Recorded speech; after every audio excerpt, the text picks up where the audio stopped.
Hi guys, this is doctor Aarti here from pain care clinic Zirakpur Chandigarh. आज जो topic पे हम वीडियो बनाने वाले हैं वो है कैल्केनियल स्पर या प्लैंटर fasciitis या हील पेन। अलग अलग नामों से जाना जाता है इसको, और ये बड़ी कॉमन प्रॉब्लम है। ये प्रॉब्लम मोस्टली लेडीज़ में हो जाती है, या तो ज़्यादा हील पहनने की वजह से या कई बार ज़्यादा देर खड़े रहने की वजह से ये प्रॉब्लम हो जाती है। और इसका मेन सिम्टम क्या रहता है कि जब भी सुबह उठते हैं और जैसे ही पैर मतलब एड़ी बेड से नीचे रखते हैं, बहुत ज़ोर से पेन होता है और एड़ी नीचे नहीं लग पाती है। कई बार तो ऐसे टोज़ के बल पे चलना पड़ता है कुछ 10-15 मिनट, जब तक एड़ी नीचे नहीं लगने लग जाती है। सो बेसिकली इसका कारण क्या रहता है, पहले आपको कारण जानना ज़रूरी है। इसमें होता क्या है कि जो हील है हमारी, जैसे ये हील है हमारी, ठीक है, इसमें क्या रहता है कि यहाँ पर पीछे टेंडो अकील्स एक टेंडन अटैचमेंट होती है, कैल्केनियम बोन है ये, ठीक है। This is the calcaneum bone, एडी जिसको हम एडी बोलते हैं बेसिकली। तो यहाँ से ये मसल, काफ मसल की अटैचमेंट जाती है टेंडन, एज अ टेंडन, टेंडो अकील्स बोलते हैं इसको। जब ये मसल टाइट होना शुरू हो जाती है, काफ मसल किसी भी रीजन से, सपोज हम हाई हील्स पहनते हैं तो काफ मसल कॉन्ट्रैक्टेड रहती है तो वो टाइट होना शुरू हो जाती है, और ये जो टेंडो अकील्स टेंडन है, टीए जिसको हम बोलते हैं, ये टाइट होना शुरू हो जाता है, और इसकी वजह से ये कैल्केनियम बोन ऊपर की साइड को पुश होना शुरू हो जाती है, ठीक है, इस पोस्चर में रहना शुरू हो जाती है। तो यहाँ पर ये जो कैल्केनियल बोन है, यहाँ की हड्डी की एनलार्जमेंट होना शुरू हो जाती है, कैल्शियम डिपोजिशन ज्यादा शुरू हो जाता है जब भी वो बार बार पुल होता है, वियर एंड टियर होता है टेंडन का। तो यहाँ पर एक स्पाइक जैसा बनना शुरू हो जाता है जो चुभना शुरू हो जाता है। इनफैक्ट हड्डी की प्रोमिनेंस बढ़ती हुई दिखाई देती है, जिसको कि हम कैल्केनियल स्पर बोलते हैं, और वो होना शुरू हो जाता है। तो वो जो कैल्शियम डिपोजिशन हुए जा रहा था बार बार, उसकी वजह से वो एज अ स्पर, तीखा सा नुकीला स्पर की स्पाइक की फॉर्म में कन्वर्ट हो जाता है, और वो टेंडन को बार बार वियर एंड टियर करता रहता है, जिसकी वजह से काफी ज्यादा पेन होती है। तो ये मसल जो है स्ट्रेच बिल्कुल नहीं मानती है, जब हम इस पे वेट डालना चाहते हैं तो स्ट्रेच नहीं हो पाती है बेसिकली, उसकी वजह से पेन आता है, इसलिए इसको कैल्केनियल स्पर बोला जाता है। दूसरा इसको बोला जाता है plantar fasciitis। What is plantar fasciitis? जो हमारा नीचे का सरफेस है, इसको हम ये कवर्ड रहता है, इसकी जो लेयर रहती है, कवरिंग लेयर, इसको बोलते हैं प्लैंटर फेशिया, ठीक है। तो जब ये फेशिया में क्या होती है, शुरू हो जाती है किसी कारण से, इंजरी की वजह से, या अगेन बहुत ज्यादा प्रेशर रहने की वजह से, जैसे हम हील्स पहनते हैं तो उसकी वजह से जब भी इन्फ्लेमेशन शुरू हो जाती है तो उसको हम बोलते हैं प्लैंटर fasciitis। सेम चीज होती है, अगेन ये मसल स्ट्रेच नहीं हो पाती है, मीन्स हम डॉर्सिफ्लेक्शन, पंजा ऊपर की साइड नहीं कर पाते हैं, पंजा नीचे की साइड को ही रहता है, उसकी वजह से चलना मुश्किल हो जाता है, टोज पे ज्यादा प्रेशर रहने लग जाता है, ये चीज नीचे नहीं लग पाती है। और दूसरा कॉमन भाषा में हम इसको बोल सकते हैं हील पेन। तो ये जो हील पेन होता है ये भी इसी की वजह से ही होता है। तो इसका जो मेन, अगर हम पैथोलॉजिकल कारण बोलें, या तो हम उसको प्लैंटर fasciitis बोल सकते हैं या कैल्केनियल स्पर बोल सकते हैं। आप कुछ भी करके जब सर्च करते हैं, या कोई भी टर्म आपको कोई डॉक्टर सजेस्ट करता है कि आपको ये प्रॉब्लम हो गई है, तो प्रॉब्लम आपकी मेन ये होती है, रूट कॉज इसका ये होता है।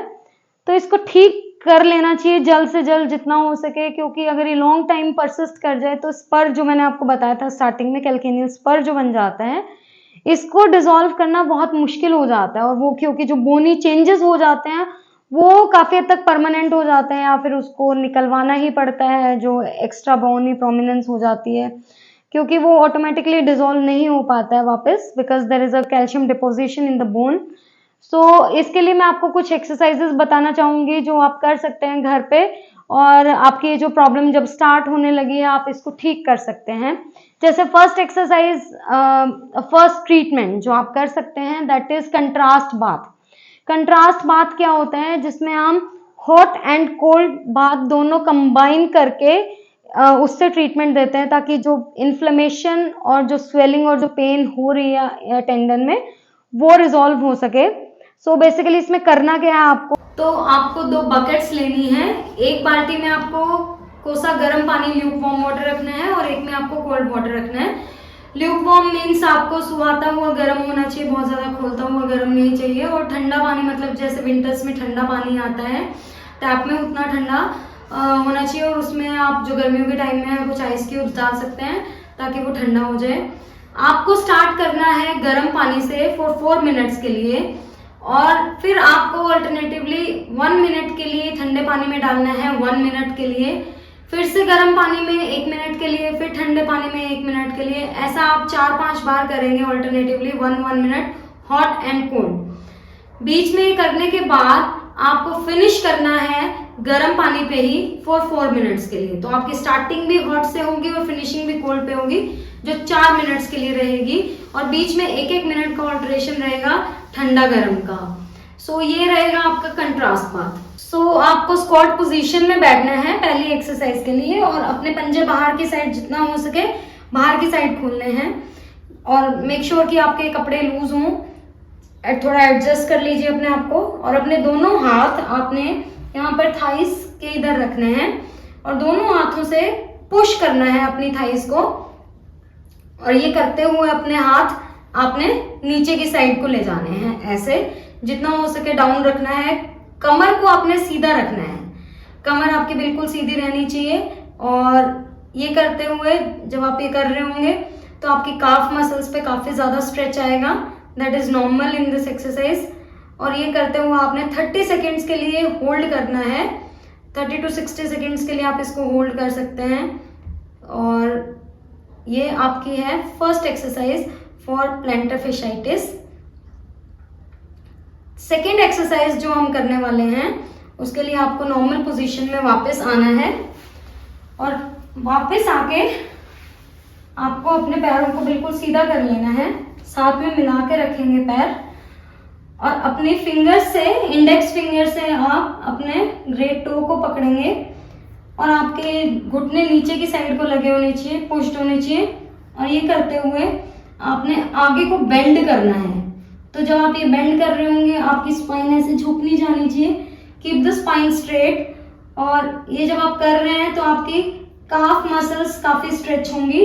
और धीरे धीरे आप ये करते हुए अपने यहाँ से फुट को भी होल्ड कर सकते हैं जितनी आपकी बॉडी अलाउ करे, और थोड़ा सा आगे की ओर बेंड करने की आपने कोशिश करनी है। It will give you nice stretch to your calf muscle.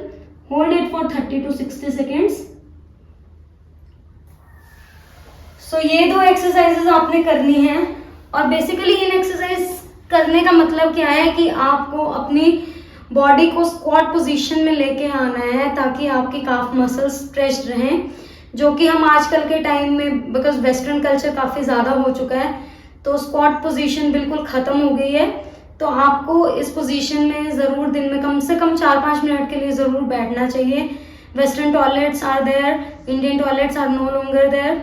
सो अगर आप अपनी बॉडी को फिट रखना चाहते हैं, इससे आपकी पेट की मसल्स को भी स्ट्रेंथनिंग होती है, कोर मसल्स को, तो आपको जरूर बैठनी चाहिए। और साथ में आपकी प्लैंटर fasciitis में तो काफी ज्यादा हेल्प मिलेगी ही। तो आपको ये एक्सरसाइजेस रेगुलरली अपने लाइफ टाइम में करते रहने चाहिए। आपने ये वीडियो देखी, होपफुली इससे आपको काफी हद तक फायदा होगा। बट अगर ये होम रेमेडी आपके लिए नहीं काम कर पाती है तो आपको अपने नियर बाय फिजिशियन, फिजियोथेरेपिस्ट से कंसल्ट जरूर करना चाहिए। बट आपको ये एक्सरसाइजेस भी तभी करनी चाहिए जब आप श्योर हैं कि आपको यही प्रॉब्लम है, और जो ट्रीटमेंट मैंने बताया है ये भी आपको तभी फॉलो करना चाहिए। अगर आप श्योर नहीं हैं तो आपको पहले कंसल्ट करना चाहिए। और अगर इस ट्रीटमेंट से भी आपको ज़्यादा इफेक्ट नहीं होता तो डेफिनेटली आपको डॉक्टर को ही दिखाना चाहिए। और अगर आप चाहते हैं कि इस टाइप की वीडियोस हम और ज़्यादा बनाते रहें और आप चाहेंगे कि हमारे साथ कनेक्टेड रहें, तो प्लीज़ लाइक शेयर कीजिए इन वीडियोस को अपने फ्रेंड्स रिलेटिव्स में जितना ज़्यादा हो सके। इससे हमें मोटिवेशन मिलती है ताकि हम और ज़्यादा इस टाइप की वीडियोस बनाएं। And thanks for all your support during this time. आपके इतने प्यार की वजह से ही हम इस चैनल को इतने आगे तक लेके जाने की मेहनत कर पा रहे हैं। Thank you guys.